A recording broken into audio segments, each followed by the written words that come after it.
Hello students, this lecture is for B.Ed students. Paper name Contemporary Education of India and the topic Islamic Period Education, मुस्लिम कालीन शिक्षा। मुस्लिम कालीन शिक्षा का सूत्रपात 12वीं शताब्दी के अंत में मोहम्मद गोरी के भारत में मुस्लिम राज्य की स्थापना के साथ हुआ। मुस्लिम कालीन एजुकेशन का समय 1200 एडी टू 1700 एडी तक का समय इसके अंतर्गत आता है।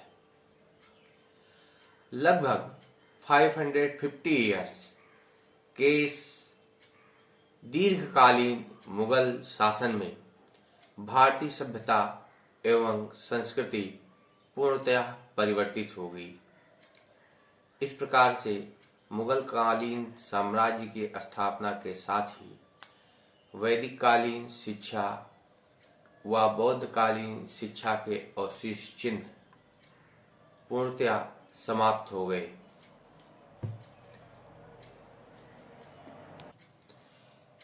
According to T.N. Sikeria, the Muslim conquest of India coincided with a dark age in Islamic education when the schools had lost their wider ideals of cultures. T.N. Sikeria के अनुसार भारत की मुस्लिम विजय इस्लामी शिक्षा के उस अंधकार पूर्ण युग की समकालीन थी जब विद्यालयों ने संस्कृत के अपने विस्तृत आदर्शों को खो दिया था। इस प्रकार से मुस्लिम कालीन शिक्षा को शिक्षा के युग का अंधकार युग भी कहा जाता है। अब हम बात करते हैं मुस्लिम कालीन शिक्षा के उद्देश्य एवं आदर्श, aims and ideals of Muslim education. Bharat के प्रायः सभी मुस्लिम शासक निरंकुश तथा स्वेच्छाचारी थे। सभी मुस्लिम शासक इस्लाम का प्रचार करना अपना प्रमुख कर्तव्य तथा दायित्व समझते थे। मुस्लिम शिक्षा के उद्देश्य इन मुस्लिम शासकों के उद्देश्यों के अनुसार ही थे। इस प्रकार से ये उद्देश्य हैं: at first, spread of Islam, इस्लाम धर्म का प्रचार। मुस्लिम शासक इस्लाम धर्म के प्रचार को सवाब या पुण्य मानते थे और उनका विश्वास है कि धर्म का प्रचार करने वाला ही गाजी होता है। मकतबों में प्रारंभ से ही कुरान की शिक्षा दी जाती थी। मदरसों में धर्म, दर्शन, इतिहास के रूप में इस्लाम का प्रचार प्रचुर मात्रा में किया गया। धर्म के प्रचार के केंद्र बिंदु मदरसे और मकतब थे। Next point, second, spread of Muslim culture, Muslim सिद्धांतों, कानूनों तथा सामाजिक प्रथाओं का प्रसार करना। मुस्लिम कालीन शिक्षा का उद्देश्य था कि वह जो मुस्लिम आदर्श हैं, जो सामाजिक प्रथाएं हैं, इनका अधिक से अधिक प्रसार हो, जिससे गैर मुस्लिमों को प्रभावित किया जा सके और वो इस्लाम धर्म के सामने आत्मसमर्पण कर दें। Next point, infusion of religiousness, धर्म परायणता को विकसित करना। मुस्लिम कालीन शिक्षा में शिक्षा का उद्देश्य यह भी था कि मुसलमानों में धर्म परायणता की अभिवृद्धि की जाए। इसके लिए मकतब और मदरसे मस्जिदों के एक भाग में ही स्थित होते थे, जहां पे सामूहिक रूप से नमाज पढ़ी जाती थी। नेक्स्ट पॉइंट है सांसारिक ऐश्वर्य की प्राप्ति, अचीवमेंट ऑफ वर्ल्डली प्रॉस्पेरिटी। मुस्लिम कालीन शिक्षा का ये भी उद्देश्य था कि जो सांसारिक ऐश्वर्य है उसको प्राप्त किया जाए। इस्लाम का आधार मानव की दो मूल प्रवृत्तियों अर्थ एवं यौन पर आधारित रहा है। इस प्रकार से शिक्षा का मुख्य उद्देश्य धन और यौन संतुष्टि को प्राप्त करना रहा है। नेक्स्ट पॉइंट, मुस्लिम शासन की सुदृढ़ता, इस्टेब्लिशमेंट ऑफ मुस्लिम सुप्रीमेसी। इसके अंतर्गत हिंदुओं को मुस्लिम सभ्यता, संस्कृति तथा आदर्शों से रंगकर भारत में मुस्लिम शासन को सुदृढ़ करना था। सम्राट अकबर के शैक्षिक प्रयास इसी उद्देश्य की पूर्ति के लिए थे। इस प्रकार से जो मुस्लिम शिक्षा का उद्देश्य था वह इन बिंदुओं पर आधारित था।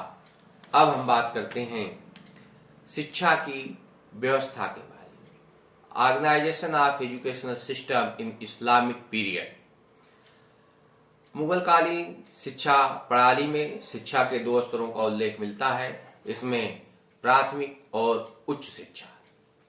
मकतब और मदरसे शिक्षा के केंद्र हुआ करते थे, जिनमें शिक्षा का आयोजन मुख्यतः मुसलमानों के लिए ही था।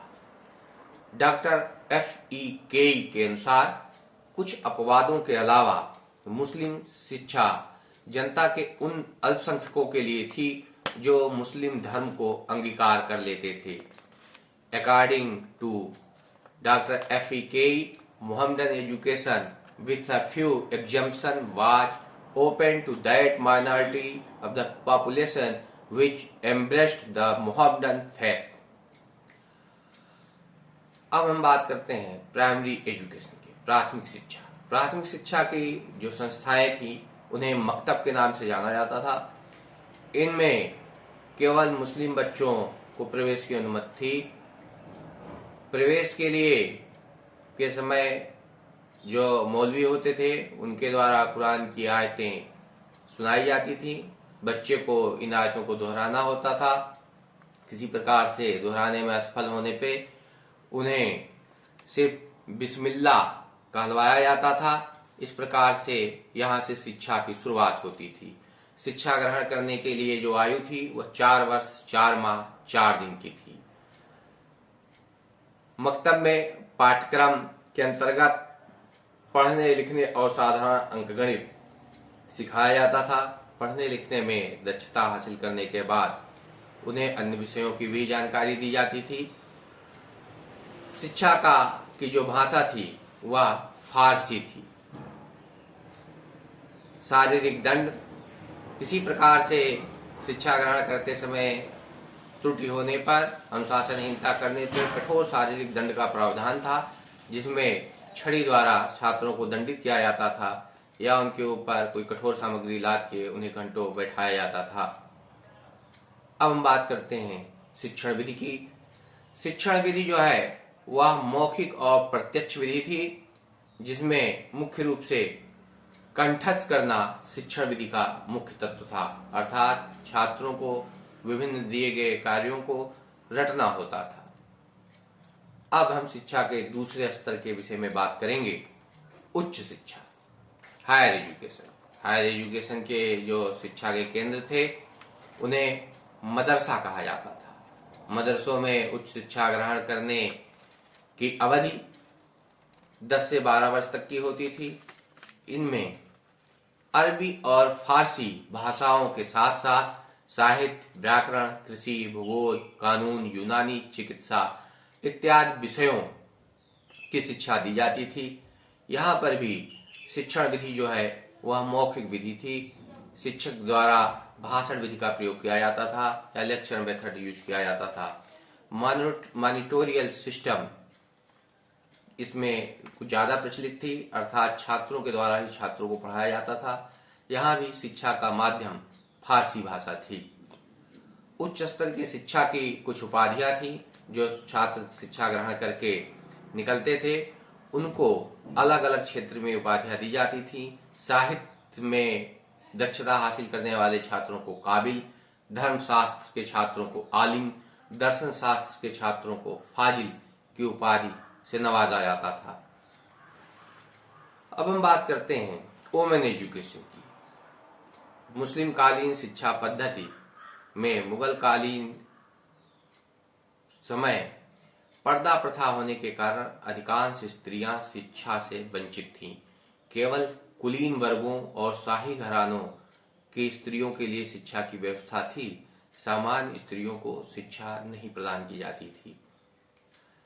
इस प्रकार से मुस्लिम युगीन भारत की शिक्षा की आलोचनात्मक व्याख्या करते हुए यूसुफ हुसैन ने कहा है कि उस युग की शिक्षा प्रणाली में लचीलेपन का अभाव था, फलतः वह अत्यधिक अनम्य तथा अनिर्माणकारी हो गई थी।